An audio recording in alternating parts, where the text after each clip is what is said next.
नमस्कार स्टूडेंट्स, मैं doctor Sudesh Chaudhary physical chemistry YouTube channel में आप सभी का स्वागत करती हूँ। हम लोग बीएससी फर्स्ट ईयर की फिजिकल केमिस्ट्री पढ़ रहे थे। इस फिजिकल केमिस्ट्री में मैं आप लोगों को गैसियस स्टेट पढ़ा रही थी, जो आपकी यूनिट फर्स्ट है। इसमें आज हम छोटे छोटे टॉपिक्स करेंगे। बहुत बार इन पे शॉर्ट नोट आ जाता है, तो आज हम छोटे छोटे शॉर्ट नोट वाले टॉपिक्स करेंगे। कोलोजन नंबर और कोलोजन फ्रीक्वेंसी, कोलोजन डायमीटर और मीन फ्री पाथ। आज हम ये तीनों छोटे छोटे टॉपिक्स हैं, कोई बहुत ज्यादा नहीं है। इनकी डेफिनेशन है और एक सिंपल सा फॉर्मूला है, वो आपको याद हो जाएगा। तो ये छोटे से टॉपिक हैं जो हमारे पास शॉर्ट नोट की फॉर्म में पूछ लिया जाता है। तो आज हम इनको स्टार्ट करेंगे।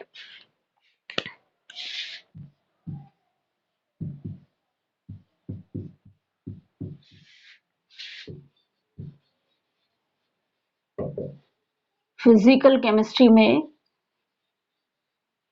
गैसियस स्टेट,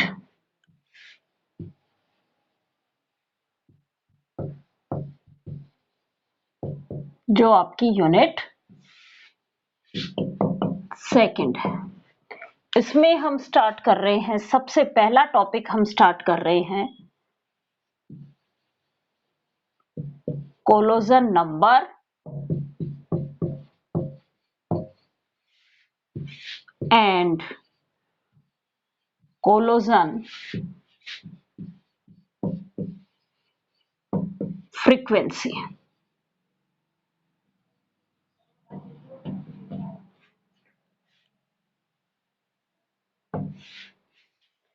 किसे कहते हैं ये स्टडी करेंगे। कोलोजन नंबर, जिसको हम टक्कर संख्या कहा जाता है, कोलोजन फ्रीक्वेंसी, जिसको हम टक्कर आवर्ती या संगठन आवर्ती भी कहते हैं। चलो, हिंदी में मैंने बता दिया, अब हम इसको स्टार्ट करते हैं। सबसे पहले कोलोजन नंबर को देखो। गैसेस मॉलिक्यूल्स, हमने स्टडी किया था कि गैसेस मॉलिक्यूल्स के बीच में किसी भी तरीके का इंटर अट्रैक्शन फोर्स नहीं होता है, और ये जो गैसेस मॉलिक्यूल्स हैं ये फ्रीली मूव करते हैं। तो जब मूव करेंगे तो इनके पाथ में इनको या तो दूसरा पार्टिकल मिलेगा, जो वो भी क्या है, मूव कर रहा है, या वॉल की, ये कंटेनर की वॉल मिलेगी, तो ये उनके साथ में टक्कर करते हैं। तो कांस्टेंट टेम्परेचर और प्रेशर पे किसी भी गैसेस मॉलिक्यूल्स में होने वाले कोलोजन्स के नंबर क्या कहलाते हैं? कोलोजन नंबर कहलाते हैं। क्या कहा मैंने कि कांस्टेंट टेम्परेचर और प्रेशर पे, एट कांस्टेंट, क्योंकि टेम्परेचर और प्रेशर पे डिपेंड करेगा कोलोजन। जितना टेम्परेचर बढ़ाओगे काइनेटिक एनर्जी उसको ज्यादा मिलेगी, कोलोजन बढ़ जाएंगे। प्रेशर इंक्रीज करोगे, पार्टिकल्स पास पास आएंगे, पार्टिकल पास पास आएंगे, वॉल्यूम कम होगा, मींस पार्टिकल्स नंबर बढ़ जाएंगे। एक छोटे से वॉल्यूम में पार्टिकल नंबर बढ़ेंगे तो वो पास पास आएंगे, कोलोजन्स ज्यादा हो जाएंगे तो भी क्या होगा, कोलोजन नंबर बढ़ जाएगा। तो कोलोजन जो है, कोलोजन करने की संख्या जो है वो किस बात पे डिपेंड कर रही है? टेम्परेचर और प्रेशर के ऊपर भी डिपेंड करती है। मैंने क्या कहा? At constant temperature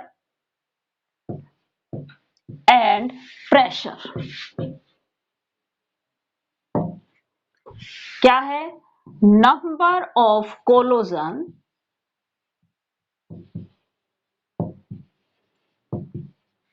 in a gas is called collision number. Simple सी डेफिनेशन है ये तो, कि जितने कोलोजन्स हो रहे हैं वो क्या कहलाते हैं? उनका कोलोजन नंबर कहलाता है। किसी भी गैस में कांस्टेंट टेम्परेचर और प्रेशर पे जितने कोलोजन्स होते हैं, जितनी संख्या में कोलोजन्स होते हैं, जितने नंबर में कोलोजन्स होते हैं, वो क्या कहलाते हैं? कोलोजन नंबर कहलाते हैं। अब आता है कि ये जो नंबर है कोलोजन नंबर, ये बहुत ही बड़ा होता है। इसीलिए इसको इफेक्टिवली बनाने के लिए, क्योंकि इतना बड़ा नंबर हम कैलकुलेट नहीं कर सकते, कोलोजन्स बहुत ढेर सारे अनंत होते हैं, तो इतनी संख्या को हम काउंट नहीं कर सकते, इसलिए इन्होंने किसकी फॉर्म में कैलकुलेट किया, इसको कोलोजन फ्रीक्वेंसी बनाई। फ्रीक्वेंसी है मींस क्या किया इन्होंने भाई, वॉल्यूम और टाइम के साथ इन्होंने इसको क्या कर दिया, बाउंड कर दिया। क्या किया भाई, फ्रीक्वेंसी है, कभी भी हम किसी भी चीज की फ्रीक्वेंसी मींस बार बार रिपीट करना, मींस क्या किया, हम कुछ एक टाइम इंटरवल रखा गया, तो यहां पे कोलोजन फ्रीक्वेंसी के लिए क्या किया इन्होंने, टाइम इंटरवल रख दिया। तो कोलोजन फ्रीक्वेंसी की क्या डेफिनेशन है कि यूनिट वॉल्यूम में 1 सेंटीमीटर क्यूब वॉल्यूम में पर यूनिट टाइम होने वाले कोलोजन्स की संख्या क्या कहलाती है, कोलोजन फ्रीक्वेंसी कहलाती है। कांस्टेंट टेम्परेचर और प्रेशर पे जो कोलोजन नंबर की डेफिनेशन थी वही डेफिनेशन इसकी है, लेकिन यहां पे क्या कर दिया कि यदि मैं कहूं कि कितने में 1 सेंटीमीटर क्यूब वॉल्यूम और एट यूनिट टाइम, टाइम भी क्या कर दिया, यूनिट टाइम कर दिया, per unit time 1 centimetre cube volume में होने वाले कोलोजन नंबर ही क्या कहलाते हैं, कोलोजन फ्रीक्वेंसी कहलाती है, कांस्टेंट टेम्परेचर और प्रेशर पे। तो क्या डेफिनेशन बनी कोलोजन फ्रीक्वेंसी की,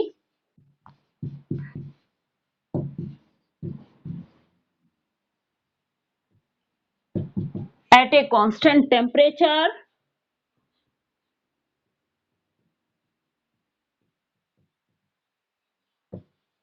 and pressure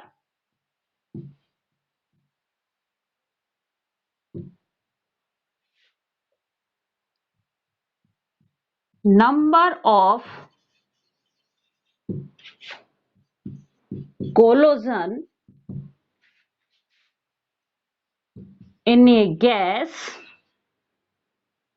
in a 1 centimeter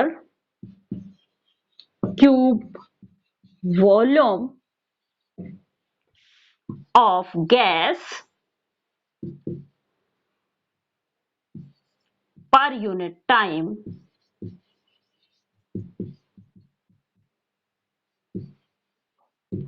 is called collision frequency।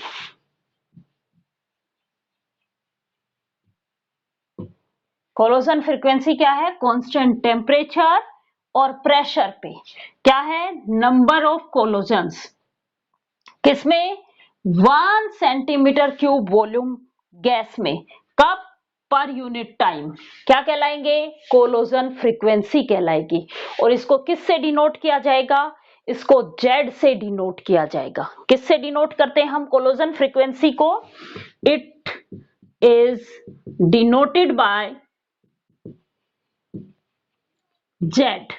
यदि ये जो कोलोजन्स हो रहे हैं ये सेम ही मींस एक गैस ऐसी है जिसमें सारे पार्टिकल सेम है, सेम गैसेस में होता है, सेम पार्टिकल्स में होता है, तो इस जेड फ्रीक्वेंसी को हम Z11 से कहते हैं। और यदि दो मिक्सिंग ऑफ गैसेस हो रहा है मींस अलग अलग पार्टिकल्स में ये हो रहा है, तब हम इस फ्रीक्वेंसी को Z12 से डिनोट करते हैं। जब गैसेस को मिक्स कर दिया जाता है तो पार्टिकल्स अलग अलग हो सकते हैं, उनके बीच भी कोलोजन हो सकता है, सेम पार्टिकल्स के बीच भी कोलोजन हो सकता है, तो उस टाइम इस फ्रीक्वेंसी को हम Z12 से डिनोट करेंगे। और जब पार्टिकल सेम होते हैं गैसेस के, एक ही गैस होती है, तो उन पार्टिकल्स के बीच में होने वाली कोलोजन फ्रीक्वेंसी को हम Z11 से डिनोट करते हैं। इसका क्या फॉर्मूला आता है कोलोजन फ्रीक्वेंसी का,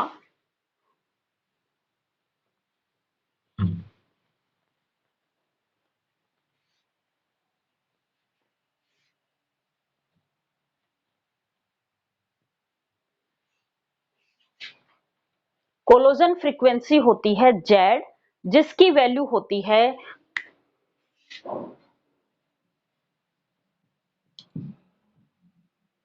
कोलोजन number in a 1 centimeter cube volume of gas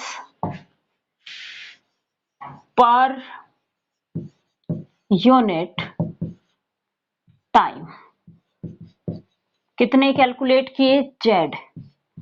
ये कैलकुलेट किया √2 pi sigma square C bar n dash square. क्या कैलकुलेट किया गया? √2 pi sigma square C bar square Z square. अब देखो, ये जो कोलोजन्स हो रहे हैं, कोलोजन जो हो रहे हैं, उन कोलोजन्स को करने के लिए, एक कोलोजन को करने के लिए कितने मॉलिक्यूल पार्टिसिपेट करेंगे? हमेशा 2 मॉलिक्यूल पार्टिसिपेट करेंगे। इसीलिए कोलोजन फ्रीक्वेंसी जो है वो क्या हो जाएगी? इनकी हाफ हो जाएगी। क्यों? क्योंकि ये जो नंबर है ये क्या है? हर एक मॉलिक्यूल के लिए काउंट किया गया। तो 2 मॉलिक्यूल्स के बीच में एक ही तो कोलोजन हो रहा है, एक ही तो टक्कर हो रही है, लेकिन इस मॉलिक्यूल के लिए भी काउंट कर लिया गया और इस मॉलिक्यूल के लिए भी काउंट कर लिया गया। इसलिए यहाँ पे इस जेड को कोलोजन फ्रीक्वेंसी की फॉर्म में जब हम इसको डिनोट करते हैं Z11 की फॉर्म में, तो इस को किससे डिवाइड कर दिया जाता है? 2 से डिवाइड कर दिया जाता है।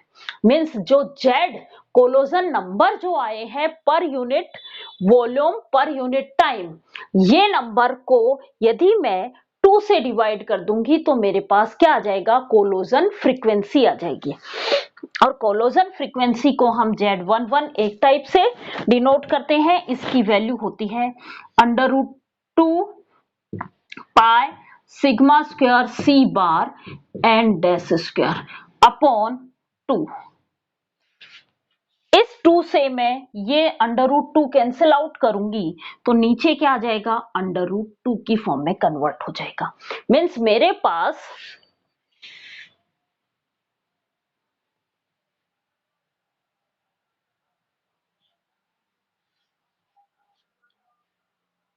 इस Z11 की वैल्यू आई है pi sigma square C bar n dash square upon √2।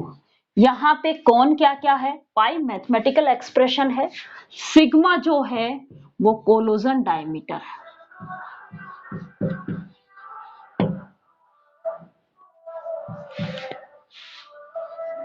कोलोजन diameter है। सी बार हमने पढ़ा था average molecular velocity. C bar क्या होती है? Average molecular velocity. एन क्या है? N dash number of gases particles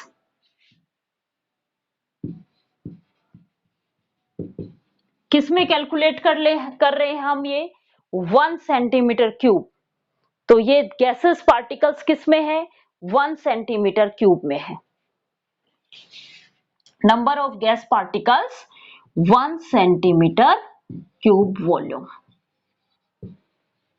in 1 centimetre cube volume.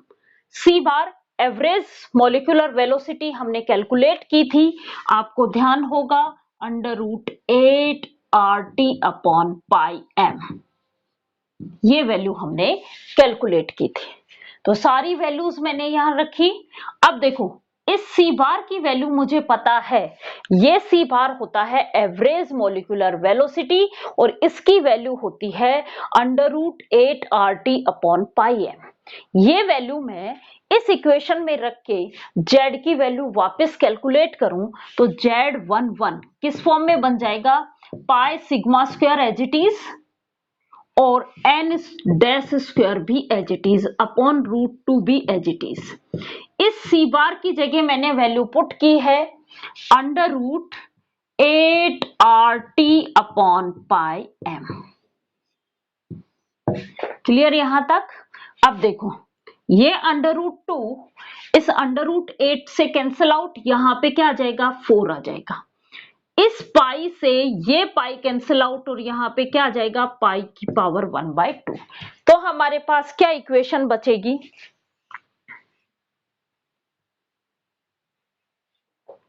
Z11 क्या बनेगी, पाई की power 1/2 sigma square n dash square √4RT/m।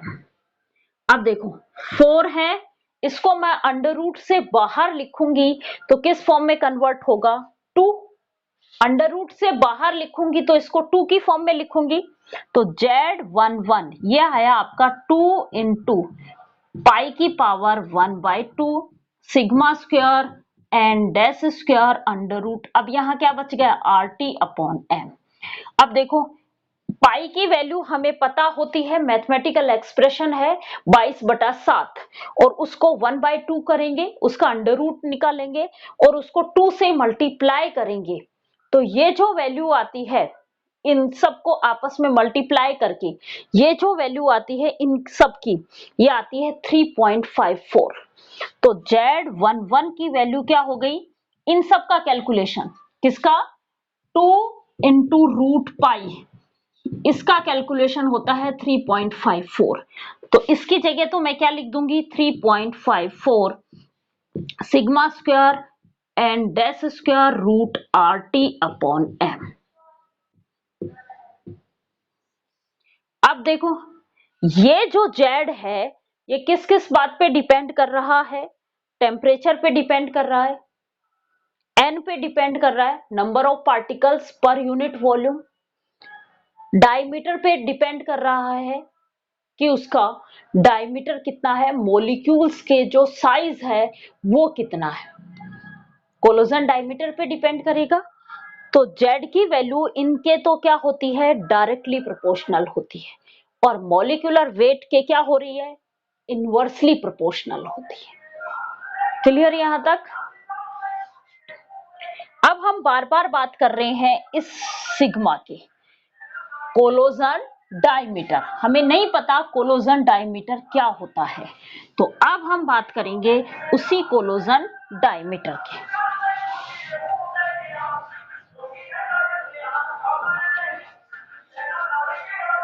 तो हम बात करते हैं अब हम स्टडी करेंगे कोलोजन diameter.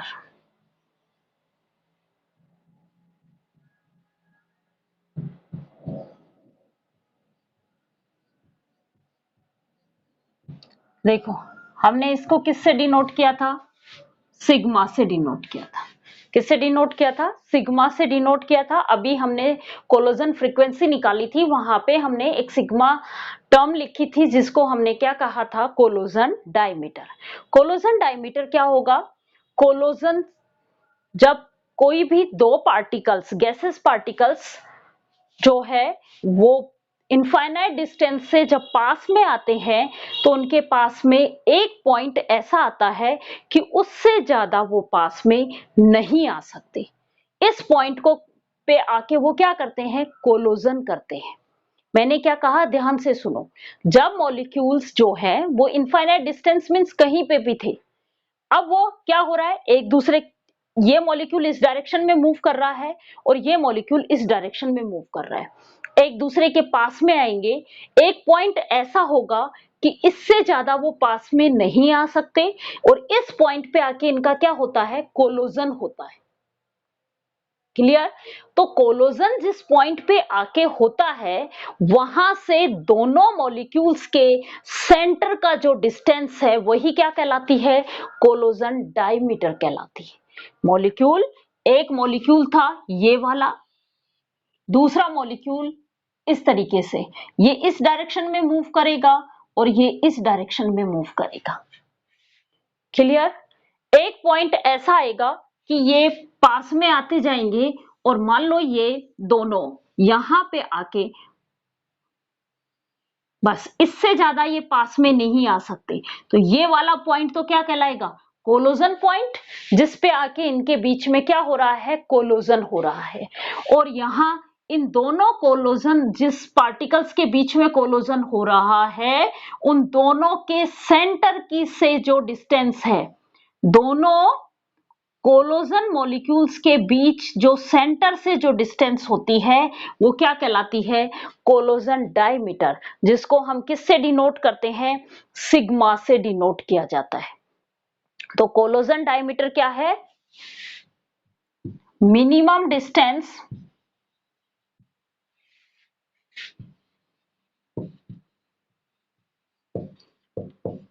Between centre of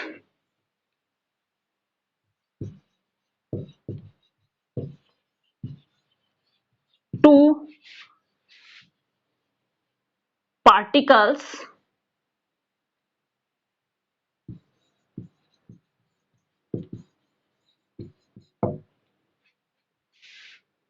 collide to each other, collision to each other।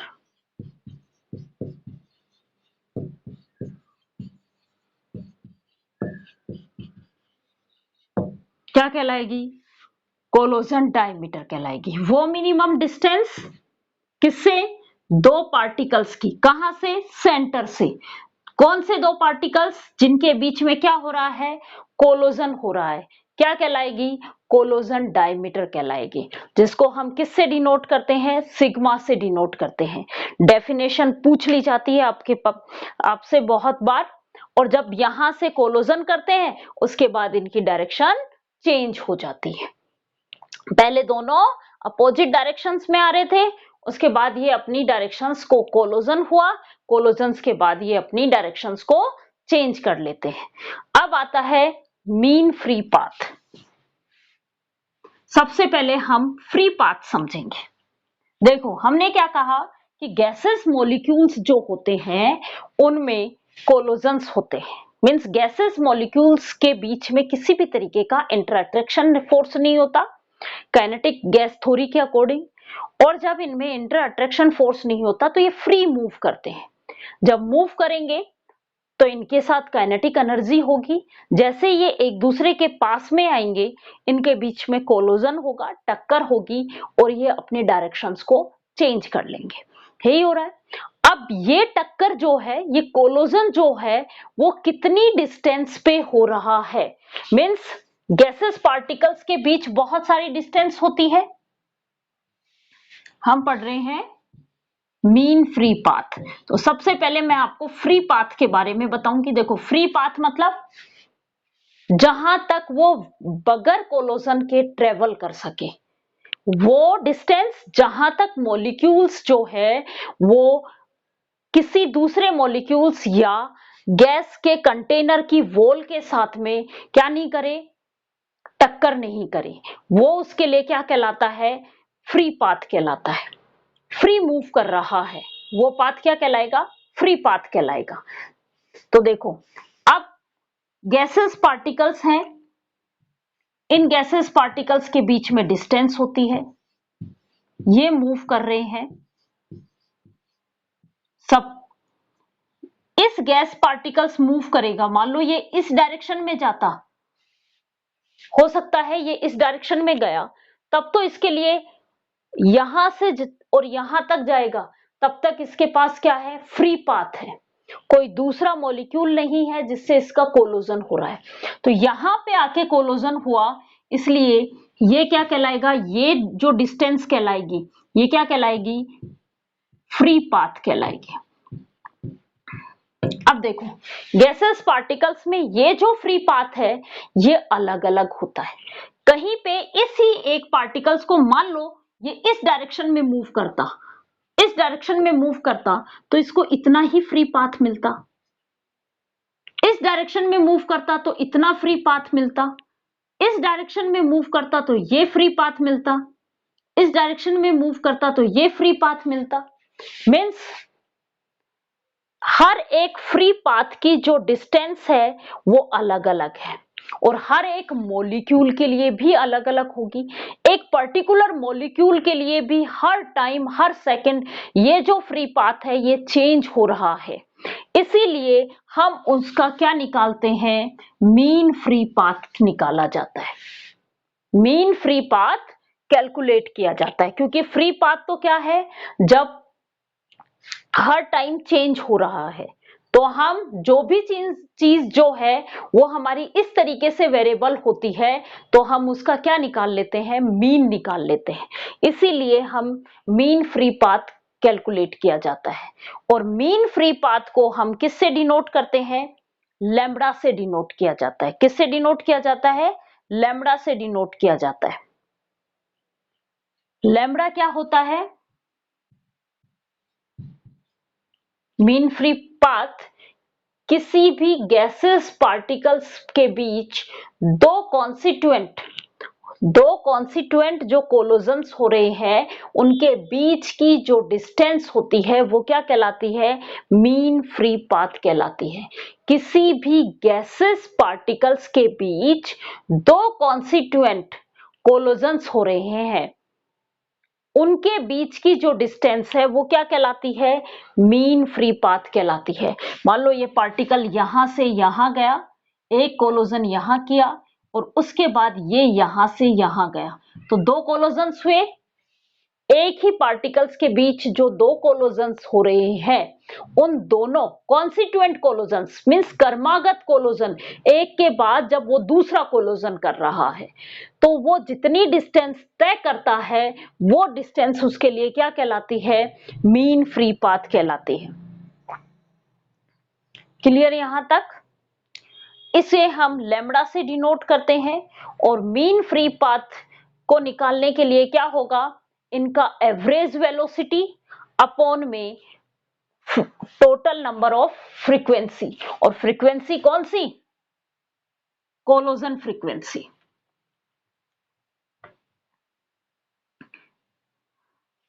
किससे निकालते हैं, मीन फ्री पाथ। डेफिनेशन से ही आ गया हमें। डेफिनेशन क्या कहती है कि दो कर्मागत कोलोजन्स के बीच मॉलिक्यूल्स के द्वारा तय की गई दूरी क्या कहलाती है, फ्री पाथ कहलाती है, मुक्त पथ कहलाती है। क्लियर। तो ये मुक्त पथ क्या है, किस बात पे डिपेंड करेगा, वेलोसिटी। कौन सी, average velocity. Average velocity upon में कितना कोलोजन हो रहा है। अब कोलोजन भी हम किस बात पे ले रहे हैं, फ्रीक्वेंसी के उसमें ले रहे हैं, तो क्या ले गई, कोलोजन फ्रीक्वेंसी। अब देखो कोलोजन फ्रीक्वेंसी को हमने Z11 से डिनोट किया था। Z11 से हमने एक वैल्यू लिखी थी, क्या लिखी थी, 1/√2 pi sigma square C bar square C bar n dash square, ये लिखी थी, जहां पे सी बार हमारा क्या है, एवरेज वेलोसिटी है। अब मैं ये वैल्यू यहां पे इस में पुट करूंगी, सॉरी यहां पे √2 था बेटा, √2 pi square pi sigma square C bar N square, यही वैल्यू थी। अभी हमने थोड़ी देर पहले लिखी थी, फिर हमने सी बार की वैल्यू लिखी थी, तब आया था आपका 1/√2 की वैल्यू, इस तरीके से आया था। अब देखो मीन फ्री पाथ की वैल्यू क्या हो गई, मीन फ्री पाथ क्या हुआ, ये एवरेज वेलोसिटी सी बार है, ये collision frequency √2 pi sigma square C bar n dash square. C bar square से C bar square cancel out, क्या बन गया आपके पास, मीन फ्री पाथ की वैल्यू क्या आ गई? 1/√2 pi sigma square n dash square. 1/√2 pi sigma square n dash square.